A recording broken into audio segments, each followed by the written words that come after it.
The next thing was a fun project to do. It started off with Scott and I on a VST Connect session talking about our previous session, which I can't remember what it might have been, maybe Straight Jacket Innocence. But anyway, we were talking about it and discussing our next single, and we just started talking. One thing led to another, and we were talking about influences on songs, and I told Scott that I'd heard a great song by The Fix called One Thing Leads to Another, and as I was listening to it, I told Scott, I said, it was great, man, because I think it's really all kind of like based off of like one note, one chord, basically. And I was like, we should do that just for fun. And he's like, yeah, great. So I was like, okay, cool. What do we call it? And then Scott said, well, let's call it The Next Thing. So we wrote that down and just started writing a song that went on that premise.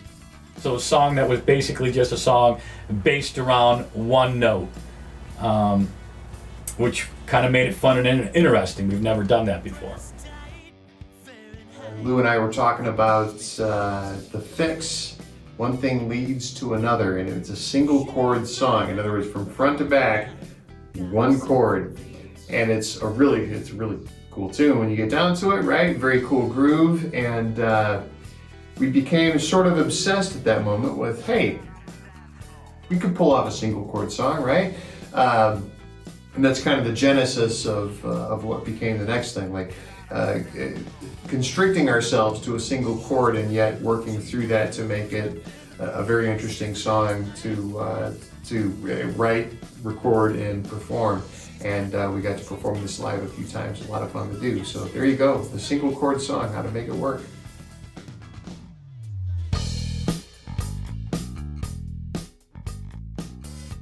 The song title, The Next Thing, we had a lot of stuff in the hopper in late 2015, early 2016. So we were just, hey, let's call this The Next Thing. And what we ended up doing was kind of made it a motif on perhaps a young lady, very skilled and very at dancing and out on the dance floor, and nothing to prove, innocence, right, out there. She's the next thing, right? And that ended up being the motif that we went with for this, and ended up working out really well. It's very dancey. You can groove to this. It's it's a solid kind of a 4 feel. And the lyrics ended up working out really nice for what we ended up doing in the final song. So, the big picture, The Next Thing is danceable as anything that we've ever done. Tons of percussion, a single chord song, and the final product we ended up being very proud of and really enjoy playing live. It's a lot of fun. Well, the lyric is pretty simple. When we were coming up with the whole idea of what to call the next song, Scott just said, let's just call it The Next Thing. And in my mind, it was just, okay. I'm always thinking rock and roll, so it ended up being about a female dancer, Latin female dancer, Latina. And basically, and she's she's dancing, she's on fire, she's the next thing, she's got it, and she's the next thing, and everybody knows it. And basically that's what it was in a short, brief, lyrical context. It was fun to do. It's actually a lot harder to get a meaning across with just a few amount of words. So that was fun to do.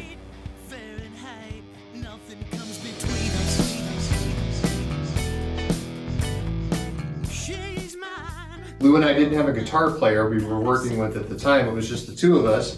So I got to play, if you listen to the Queen Fender guitar sound, I have a Fender Tele over there, a Telecaster that I played through a Fender amp for the clean, groovy, funky part. So that one's in there. Lou did some of the electric guitar work too, so we did a number of bits with that. We didn't have a guitar solo because again, no guitar player, and so we ended up doing. I ended up playing a percussion solo for where we might have done a guitar solo. So again, it kind of ended up being something like this. So, which was kind of cool. And that busts into that last chorus. So again, a really cool effect. A chance to do a solo spot with percussion instruments where we might have done a guitar piece because that's the instrumentation that we had. Ended up being a lot of fun. The other fun thing was to get the feel across because it started to feel a little bit more funky, a little more dancey, which was fine with us. And so to get my meaning across, we started having fun with each other, and I'd make funny noises and funny voices on the track, saying stuff like, get on the dance floor, get on the dance floor. And we decided we liked that spirit of it. So we kept one of those, and we just kind of stuck it in the song here and there, just as a kind of reminder that it's supposed to be fun. The drum part, for drum parts, I should say, very plural, right? For the next thing on this very kit you see here. Good God, probably 35, 40 percussion tracks on this one, just because we stacked it up big time. A couple of influences on this. Queen's Another One Bites the Dust, Roger Taylor, that kind of a groove. Or a modern example could be Hella Good by No Doubt, which is kind of a similar kind of a groove. So laying that down is the foundation. Lou came up with a great bass part for that. And so a little bit of that, Queen, Another One Bites the Dust feel, and then for me, in the choruses, Blue Man Group. Blue Man Group is very tribal, many drummers playing the same complementary grooves. And I had to do this myself because I'm the only drummer in the band, but again, I overdubbed a number of things, and the choruses, you can really hear it if you listen very carefully. The 16 and 18 inch floor toms here were very thunderous to be able to pull that off. China cymbals, other things to kind of just bombastic insanity in the choruses if you listen to the drum part. So that piece of it was really cool.